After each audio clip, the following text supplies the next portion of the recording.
Catalyst Learning Center, unveiling the world of proteins. Hello, future scientists and curious minds. Welcome to Catalyst Learning Center.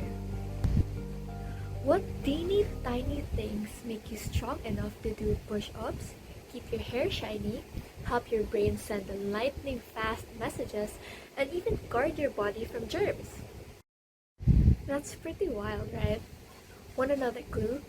You hear about them at the gym, you see them on food labels, and yes, they are way more interesting than just muscle stuff. Today, we are zooming straight into the secret world of these incredible life builders. What are they? Why are they almost everywhere? And how do these tiny parts come together to make something so powerful? Well, stay tuned because by the end, you will see them in a completely new way. Are you ready? Let's dive in! So first off, we have our learning objectives. First, we will be able to define proteins and identify their basic components, including amino acids and peptide bonds.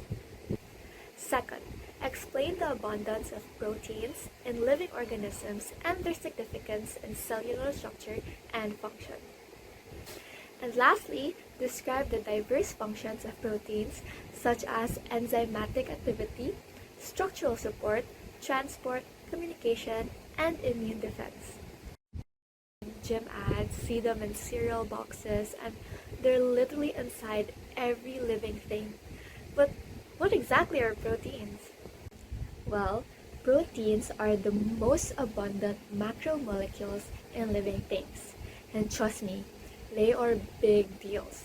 They're like the body's very own multi-tool, complex, giant molecules doing dozens of essential jobs all at once. Proteins are giant, complex molecules built by stringing together smaller bits called amino acids, and they stick together thanks to peptide bonds. So picture it, a colorful chain of beads, which is your amino acids, held together by peptide bonds, twisting and folding into amazing shapes that make proteins the superheroes of your cells. Now, let's take a closer look at these amazing amino acids. Every amino acid has a central carbon called the alpha carbon. Attached to this alpha carbon are our main components, which is your amino group, your carboxyl group, a hydrogen atom, and the star of the show, a unique R group. Alright, now here is where it gets fun. It's the special R group on each amino acid that gives it its own personality. And that personality decides how it plays with other amino acids in the chain.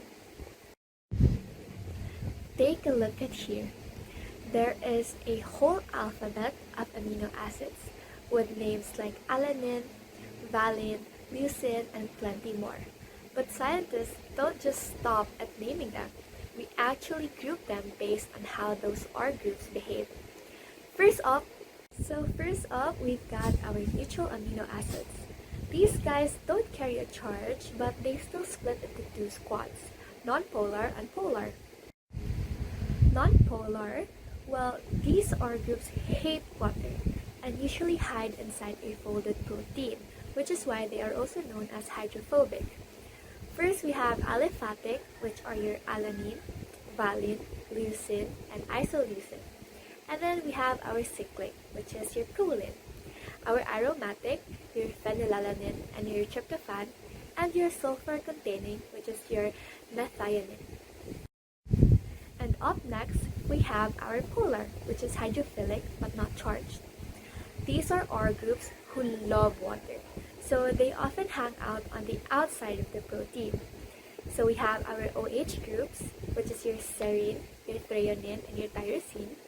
And then our NH2 groups, which is your asparagine and glutamine. And then we also have our sulfur-containing, which is your cysteine. And of course, the tiny wildcard, our glycine. And finally, the super interactive group, the charged amino acids. These guys carry either a positive charge or a negative charge at a normal body pH, making them magnets for interactions. So we have our negatively charged, which is your acidic, aspartate, and glutamate. And then we have our positively charged, which is your basic, lysine, arginine, and histidine. Now, imagine these individual amino acids linking up one after another, forming a long chain. This chain then folds and twists into incredibly complex three-dimensional structures. It is this unique 3D shape that determines how a protein will function. It's truly amazing how these tiny building blocks create such intricate and vital machines. Alright, now quick question for you. Why do you think scientists get so obsessed with figuring out the 3D shapes of proteins? Take a second. Think about it. Got an idea? If you said it's because it's the shape that decides their function, well, you nailed it. Got an idea? If you said it's because shape decides their function, well, you nailed it. Just like only the right key can open a lock, each protein's unique 3D shape is what lets it do its special job in the cell. Change the shape and it might stop working or even cause a disease. Pretty amazing, right? Alright, let's keep going. Just like only the right key can open a lock, each protein's unique 3D shape is what lets it do its special job. Change that shape and it might stop working or even cause a disease. It's amazing, right? Now, let's keep going. Proteins are the most abundant macromolecules in our bodies. They are literally everywhere, making up our cells, tissues, and even organs. From the hair on your head to the enzymes in your stomach, proteins are working tirelessly. Now, buckle up because proteins don't just exist.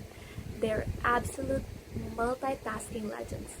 Let's check out some of the amazing jobs they do inside your body every single day. Now, first off, catalysis, enzymatic activity. Some proteins act as enzymes. These are like the speed boosters of your body. They help chemical reactions happen way faster than they ever could on their own. And the best part, they don't even get used up doing it. Think of your digestive enzymes. They help break down foods so your body can grab all those nutrients. Pretty neat. And then we have structural support. Other proteins work as literal framework holding your body together. Take collagen, for example. It's a major building block in your skin, your bones, and your tendons. And amino acids like lysine help keep that collagen strong and ready to repair tissues when needed. And they can also transport. Some proteins are like microscopic delivery trucks. A superstore example is hemoglobin. It grabs oxygen in your lungs, carries it through your bloodstream to every cell in your body. And amino acids, just like histidine, help hemoglobin do its oxygen binding magic. And even communication. Proteins also help your cells talk to each other. Neurotransmitters, the little chemical messengers zipping between nerve cells, are made from amino acids like tryptophan and tyrosine. Fun fact, tyrosine also helps regulate your mood and keeps your metabolism in check. And even communication. Proteins also help your cells talk to each other. Neurotransmitters, the little chemical messengers zipping between nerve cells, are made from amino acids like tryptophan and tyrosine. Fun fact, tyrosine also helps regulate your mood and keeps your metabolism in check. Next, we have immune defense. Your immune system would be lost without proteins. Antibodies, your body's microscopic security guards, are made of proteins that hunt down and neutralize bacteria and viruses. And amino acids like arginine can boost your immune system by helping the thymus gland do its job. And lastly, storage. Proteins can even work as storage units. Ferritin, for example, safely stores iron inside your body until you need it. Now, a little quick twist in the story. Even though our bodies are pretty amazing in making lots of amino acids on their own, there is a special VIP list that we cannot make ourselves. These are called the essential amino acids, and we have to get them from our food. If you want an easy way to remember them, just say PV Matt Hill. It sounds like a secret agent code name, but it's actually the list of amino acids your body depends on you to bring in at mealtimes. Let's break that down. We have our phenylalanine, your valine, your threonine, your methionine, your arginine, your tryptophan, your histidine, your isoleucine, your leucine, and then your lysine. Getting all of these amino acids from our diet is crucial for building and repairing our bodies. A protein that contains all essential amino acids is called an adequate protein. Wow, we've zipped off through a lot today, from what proteins are and how they are built out of amino acids, to why they're everywhere in our bodies, and of course all of the amazing jobs that they do, acting as enzymes, structural supports, transporters, messengers, defenders, the list goes on. It's pretty amazing to realize that these tiny chains of amino acids keep us alive, moving, thinking, and growing every second of the day. Thank you so much for joining me on this quick dive into the wild world of proteins here at Catalyst Learning Center.